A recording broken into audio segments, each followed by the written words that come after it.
yaitu unmute please. Masih ya, silakan Bu. Ya. Ya, terima kasih banyak atas pertanyaan yang disampaikan tadi terkait bagaimana aspek PPH terkait wakaf berupa uang, begitu ya. Nah, wakaf tunai ya.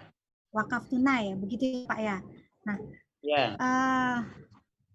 Jadi Bapak Ibu, memang tadi seperti saya sampaikan bahwa saat ini untuk wakaf sendiri kita tidak mengenal terminologi wakaf dalam Undang-Undang PPH. Jadi memang belum ada yang mengatur secara tegas dengan pertimbangan bahwa kalau nggak salah Undang-Undang Wakaf sendiri baru keluar 2004 ya Bapak ya.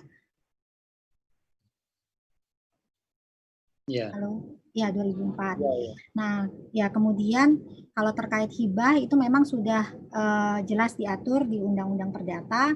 Itu atas harta hibahan itu tidak dapat dimintakan kembali oleh pemberi hibah, seperti itu sudah diatur di Undang-Undang PPH. Nah, terkait wakaf ini kami sendiri pernah tuh berdiskusi dengan pihak BWI juga kalau nggak salah Dompet Duafa Indonesia untuk kami ingin mempelajari bagaimana sebenarnya pengaturan wakaf ini berdasarkan ketentuan syariah. Artinya kita ke depan memang ingin mengatur jelas bagaimana perlakuan perpajakan khususnya pajak penghasilan terkait transaksi pemberian wakaf dari wakif, kemudian menyerahkan maupun kepentingan yang produktif untuk masyarakat pada umumnya. Nah, sepemahaman saya saat ini wakaf itu juga ada yang bersifat permanen, kemudian ada yang bersifat temporer, tadi sudah saya singgung. Nah, untuk yang bersifat permanen, secara karakteristik memang bisa dipersamakan dengan hibah. Jadi, tapi tentunya ini yang sudah diatur secara tersurat, artinya aturannya sudah disebutkan, itu memang baru yang terkait pengalihan hak atas tanah dan atau bangunan di PP 34 yang merupakan ketentuan pelaksanaan dari 4 ayat 2 untuk pengalihan PPH atas penghasilan yang diperoleh dari pengalihan hak atas tanah dan atau bangunan. Di sana sudah disebutkan bahwa termasuk dalam pengertian hibah adalah wakaf. Artinya itu kalau objek benda wakafnya itu adalah harta wakafnya adalah berupa tanah dan atau bangunan. Nah, bagaimana dengan yang wakaf tunai ini? Nah, bisa jadi saat ini baru pendapat pribadi karena tadi saya sudah sampaikan bahwa terminologi wakaf tersebut juga belum diatur secara jelas di Undang-Undang PPH. Tapi menurut kami, kalau itu karakteristiknya menyerupai seperti hibah yang sudah diatur di Undang-Undang Perdata, karena hibah sendiri di Undang-Undang PPH juga tidak diatur secara detail. Jadi sesuai dengan prinsip hukum pada umumnya, kalau tidak diatur detail di Undang-Undang PPH, maka kita melihat ke undang-undang yang sifatnya spesialis, lex spesialis, derogat lex generalis. Jadi kita lihatnya di Undang-Undang Perdata. Nah, di sana disebutkan kan bahwa karakteristik hibah seperti apa. Nah, jadi kalau terkait pertanyaan tadi, maka seandainya uang tunai tadi yang dikumpulkan itu memang bersifat permanen, maka menurut saya itu bisa masuk kategori karakteristiknya sama dengan hibah yang sudah diatur di Undang-Undang PPH, sehingga bisa menggunakan ketentuan yang mengatur tentang hibah. Nah, seperti itu barangkali kalau dari saya terkait pertanyaan tadi Pak Fitrian. Semoga cukup jelas ya Pak Fitrian. Ya, pertanyaan kedua, mohon maaf tadi dari ya. Mbak siapa ya? Ibu Rizky. Oh, Ibu Rizky. Rahmadani. Iya. Silakan, Bu. Tadi menanyakan mengenai PBB ya, Bu ya. Ya, nah sepertinya tadi di pembukaan saya sudah menyampaikan bahwa sejak 1 Januari 2014 untuk pajak bumi dan bangunan yang terkait perdesaan perkotaan yang umumnya kita kenal yang dikenai atas rumah tinggal, rumah kita dikenai PBB, itu PBB P2, perdesaan dan perkotaan. Itu kewenangan pemungutan, artinya yang menetapkan besarnya berapa, kemudian yang mengumpulkan petugas-petugasnya itu dari pemerintah daerah, kabupaten dan kota. Jadi bukan Direktorat Jenderal Pajak. Nah, seandainya nih Ibu mengalami keadaan tetap dikenai, padahal sebenarnya itu masuk fasilitas umum ya. Kita kan kenal ada fasilitas umum, fasilitas pendidikan gitu. Nah, seandainya memenuhi sebagai objek PBB P2 yang seharusnya tidak dikenai PBB, maka Ibu bisa berkonsultasi, yang saya tahu sih Dinas Pendapatan Daerah. Jadi ada unit pengumpulan pajak daerah. Nah, itu bukan di Direktorat Jenderal Pajak lagi sejak 1 Januari 2014. Jadi di kami intinya masih dikelola oleh pemerintah pusat, PBB-nya adalah yang terkait dengan PBB P3 tadi, pertambangan, perkebunan, dan perhutanan. Seperti itu, Ibu. Ibu Anggra ini tadi pertanyaan itu ada dua hal. Saya ingin memperjelas pertanyaan. Yang pertama itu mengenai pajak bumi dan bangunannya. Yang kedua karena itu diproduktifkan menjadi usaha rumah sakit dan lain sebagainya. Bagaimana dengan usaha dan hasil usahanya itu? Apakah juga dikenakan pajak? Mohon penjelasan. Begitu pertanyaan Bu Rizky tadi. Ya, baik Pak. Ya, intinya tadi subjek PPH itu kan bisa orang pribadi, bisa badan. Pada umumnya itu orang pribadi tentunya masih ada pecahannya, itu warisan yang belum terbagi. Kalau orang pribadinya sudah meninggal, namun harta-hartanya belum dibagi, bentuknya warisan tapi belum dibagi-bagi ke ahli waris. Nah, yang penting mungkin badan. Nah, setahu saya tadi saya sudah singgung, mohon koreksi Pak Zakaria kalau salah. Kalau nggak salah di Undang-Undang Wakaf itu diatur bahwa nazir itu paling tidak 3 orang ya, terdiri dari 3 orang. Artinya mengelola itu harus ada 3 orang. Dan kemudian dia mengelola dana. Nah, menurut kami sebenarnya itu sudah masuk kategori tadi, sekumpulan orang dan atau modal, tadi baik yang melakukan usaha maupun tidak, itu berdasarkan Undang-Undang PPH masuk kategori badan. Sehingga dia menjadi subjek pajak.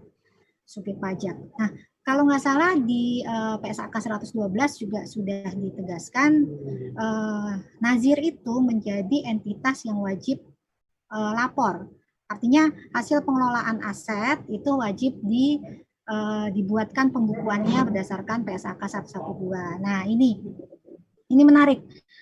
Nah, sehingga apakah tadi kena pajak nih atas harta wakaf yang kemudian diproduktifkan.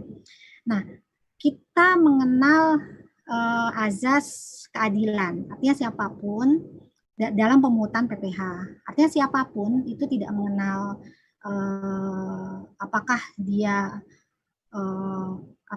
orang pribadi atau badan, sepanjang memperoleh tambahan kemampuan ekonomis itu seharusnya dikenai PPH. Kecuali memang objek pajak itu sudah dikecualikan berdasarkan Undang-Undang PPH. Artinya apa? Kalau memang hartanya produktif sehingga diusahakan, maka itu bisa dapat dikenai PPH dengan perhitungan secara umum yang seperti tadi. Jadi dan apakah harus bayar pajak? Ya belum tentu juga. Karena dikenai PPH itu artinya Bapak Ibu yang mengelola harta wakaf harus membuat pembukuan. Berapa penghasilannya, kemudian dikurangi biaya-biaya, ya kan? Baru memperoleh penghasilan kena pajak. Setelah memperoleh penghasilan kena pajak, baru dihitung PPh terutangnya. Nah, saat ini kan tarif pajak badan 22%. Nah, ini baru bayar pajak. Tapi juga harus dikurangkan dengan yang dipotong oleh pihak lain. Apakah itu pasal 23, pasal 22 gitu.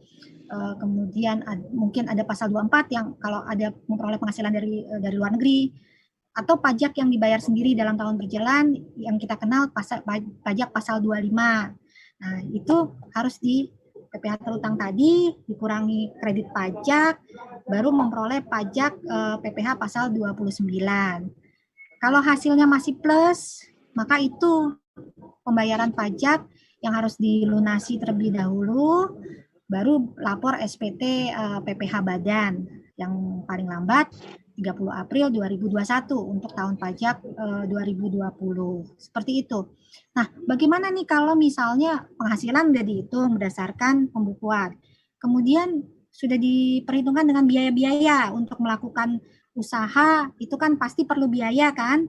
Nah, setelah diperhitungkan, loh kok minus nih, masih minus. Nah, artinya penghasilannya itu lebih kecil daripada biaya-biaya yang dikeluarkan. Nah, ini tentunya tidak perlu bayar pajak, bayar PPh maksudnya ya, bayar pajak penghasilan. Seperti itu. Jadi saat ini kita karena tidak mengatur secara khusus terkait wakaf ini dalam Undang-Undang PPh, kecuali tadi yang saya sampaikan terkait pemberiannya, sepanjang karakteristiknya memang bisa dipersamakan dengan hibah, maka kita perlakuannya bisa dipersamakan dengan hibah tersebut. Dan yang baru jelas yang memang yang diatur di PP 34 tahun 2016. Tapi kalau itu diusahakan, ya kena pajak secara umum. Artinya pemajakannya PPh secara umum, sebagaimana diatur di Undang-Undang PPh nomor 36 tahun 2008. Ya, mudah-mudahan cukup jelas ya Mbak Rizky Rahmadani. Ya. Begitu Bu Rizky Rahmadani, cukup ya Bu ya. Atau mungkin ada dari Bu Devi, ada tambahan dari penjelasan itu yang terminologi wakaf mungkin ada.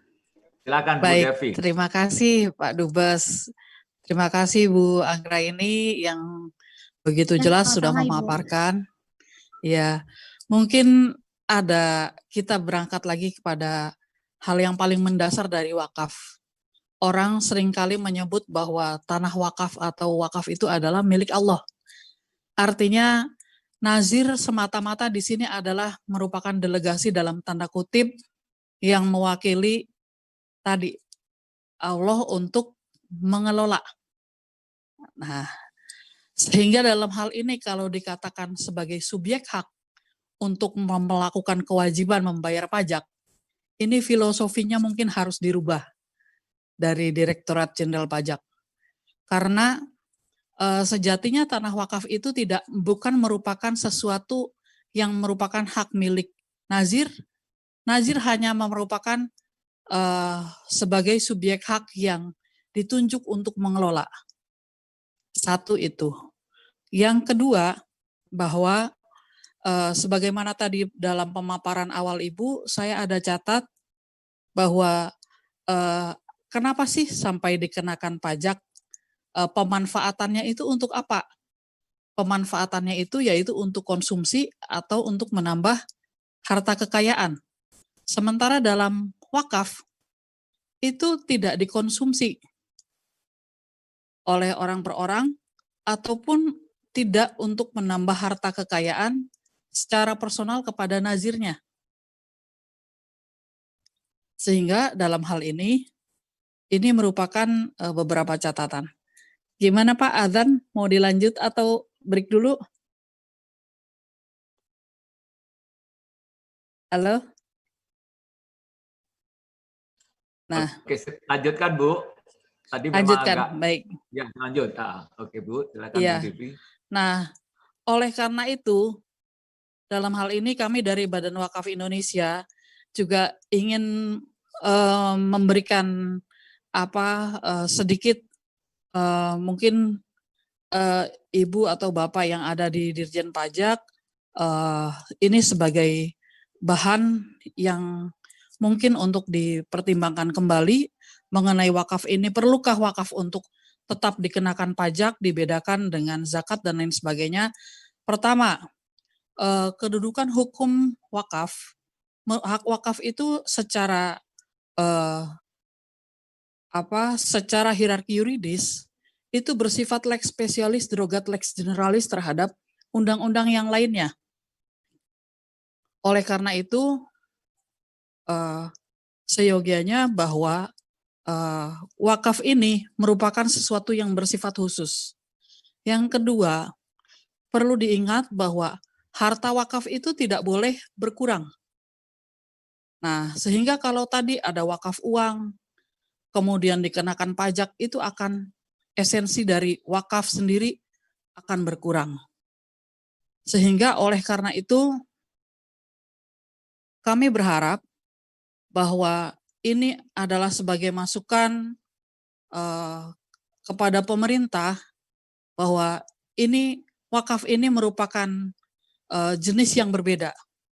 Karena keuntungan yang diperoleh dari usaha, kegiatan usaha dalam wakaf produktifnya, itu juga ada kewajiban terhadap mauquf alaih, yang tadi dalam paparan Ibu dikecualikan untuk membayar pajak dengan catatan pertimbangan pasal 6, pasal 9 di undang-undang. Itu juga tidak disebutkan di sana. Mauquf alaih itu sebagai kategori apa? Karena tidak ada dalam kategorisasi di sana. Nah, kemudian sebagaimana kita ketahui bersama bahwa subjek hak dalam pajak itu ada yang disebut subjek yang merupakan PKP, perusahaan kena pajak, dan ada PTKP, perusahaan tidak kena pajak. Namun klasifikasi PKP dan PTKP ini sendiri, kalau kita masuk kategorikan wakaf sebagai PTKP, ini bukan dalam definisi yang sesungguhnya juga. Karena PTKP yang tidak kena pajak dalam wakaf ini meskipun bersifat produktif, beda dengan definisi yang ada di pajak. Mungkin ini adalah PR kita bersama, Ibu, bagaimana caranya ke depan nanti ada perubahan pembaharuan mengenai undang-undang perpajakan khususnya mengenai wakaf. Karena sekali lagi bahwa tidak ada di antara kita sesungguhnya yang merupakan pemegang hak seutuhnya atas tanah wakaf, karena tanah wakaf adalah sesungguhnya milik Allah, dan kita semua yang ada di sini adalah merupakan sebagai kepanjangan tangan untuk melakukan pengelolaan, pengembangan, dan pengamanan terhadap aset-aset wakaf atau harta benda yang merupakan milik Allah sejatinya tadi. Nah, oleh karena itu sangat naif jika yang merupakan harta Allah ini dibebani pajak. Karena nazir hanyalah merupakan kepanjangan tangan. Dia bukan merupakan subjek hak sesungguhnya atas objek tadi. Oleh karena itu, mungkin ini sebagai masukan, Bu, dari kami, dari Badan Wakaf Indonesia, bagaimana sekiranya nanti ke depannya itu perlu untuk difikirkan. Karena kami juga prihatin, Bu, kebetulan kami ada mengumpulkan beberapa, sekarang ini lagi giat-giatnya dengan tadi sebagaimana dalam pembukaan, ada Kalisa, kemudian ada wakaf tunai, kita simpan di bank. Tapi ternyata ada ini, Bu, dikenai biaya cas bank seperti yang berlaku konvensional. Nah, ini bagaimana? Tolong difikirkan mengenai peraturan ini, karena secara yuridis undang-undang wakaf ini bersifat lex spesialis derogat lex generalis terhadap undang-undang lainnya. Mungkin itu saja. Wallahul muwaffiq ila aqwamit thoriq. Wassalamualaikum warahmatullahi wabarakatuh. Terima kasih banyak Bu Devi. Ini kayaknya kita perlu kumpul khusus ini dengan Direktorat Jenderal Pajak untuk membahas lebih dalam mengenai wakaf, karena ternyata wakaf belum, istilah wakaf dalam perpajakan belum masuk, adanya adalah hibah. Jadi memang apa yang concern dari Bu Devi tadi perlu menjadi catatan dari Direktorat Pajak untuk bagaimana memperlakukan pajak pajak. Saya kira Ya. untuk Ya, terima kasih Pak masalah Zakaria. yang diangkat Ya. oleh Bu Rizky ini dulu. Ya, izinkan saya untuk Baik. Jadi, apa namanya memberikan ya komentar Pak Zakaria. Mohon izin sebentar saja ya. Memang sudah mulai azan zuhur, tapi mungkin mohon izin. Jadi seperti tadi saya ceritakan bahwa memang kita sudah memulai nih Pak, pernah melakukan pertemuan dengan BWI. Saya agak lupa waktu itu yang hadir siapa ya, dari Dompet Duafa juga sudah hadir. Nah, kami pada prinsipnya memang mengarah ke sana. Kami sadar bahwa itu dengan jelas, tapi seperti tadi yang saya sampaikan bisa dipahami dengan jelas bahwa kita tidak memajaki, ada istilahnya tidak memajaki kalau kita punya angsa gitu, kita tidak mencabut bulu-bulu angsanya, tidak seperti itu. Tapi yang kita pajaki adalah telurnya. Artinya kalau ada objek pajak yang produktif, yang kita pajaki adalah hasilnya. Nah, tadi seperti disampaikan Bu Devi adalah harta wakaf itu tidak boleh berkurang nilainya. Ya, itu kita paham betul dan